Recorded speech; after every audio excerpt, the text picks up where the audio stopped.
আপনাদের ভোটে যদি নির্বাচিত হই 100 বার সৎ থেকে দায়িত্ব পালন করবো ইনশাল্লাহ। এই কথাগুলো কি রেকর্ড হইতেছে না? আমি যদি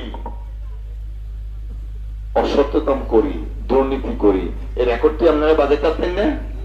আর ভাই হতেন না?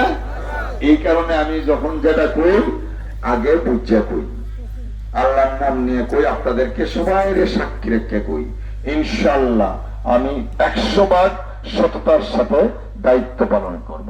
কারণ আমি জানি আমার পেট এবং পকেট দুইটাই ভরা আলহামদুলিল্লাহ। অর্থটা পর্যন্ত পেট এবং পকেট ভরা, অর্থটা বুঝছেন?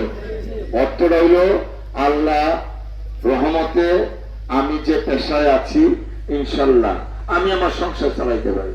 আর বাবার গৃহস্থী আছে, ট্রেনের এই গৃহস্থীর ধান চাউল টাকা পর্যন্ত নিয়ে খাই। অতএব আমার কোন ধরনের কোন দুর্নীতি করতে হবে না, পারে আমি লাগবে না। আর যদি কেউ আমি এমপি হওয়ার পরে, আপনাদের ভোটে নির্বাচিত হওয়ার পরে যদি কেউ এগুলা করতে চায়, কোন নেতা, উপনেতা, পার্টি নেতা, মেম্বার, চেয়ারম্যান, তারেও কিন্তু আমি ছাড় দিব না ইনশাআল্লাহ। জনগণের টাকা, এই যে একটু আগে কইছি কয়রা যে আমরা একটা কৃষক কার্ড দিয়াম, গৃহস্থদের জন্য একটা করে কৃষি কার্ড। এই কৃষি কার্ড দিয়া আপনারা গৃহস্থ যারা আছেন ন্যায্য মূল্যে অর্থাৎ কম দামে বা প্রকৃত দামে আপনারা সার ভর্তুকি পাইবেন, সার, কীটনাশক, বীজ আরো নানান ধরনের উপকার পাইবেন।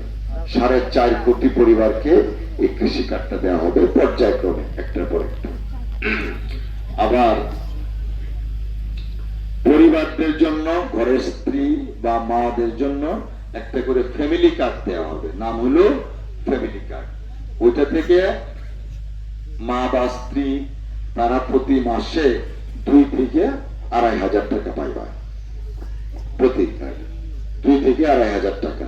তো এখন একটা কৃষক পরিবারে যদি কৃষক একটা কৃষি কার্ড পায় আর তার স্ত্রী অথবা মা যদি 2 থেকে 2,500 টাকা পায় প্রতি মাসে, তাইলে কি পরিবারটা একটু উত্তেজিত না?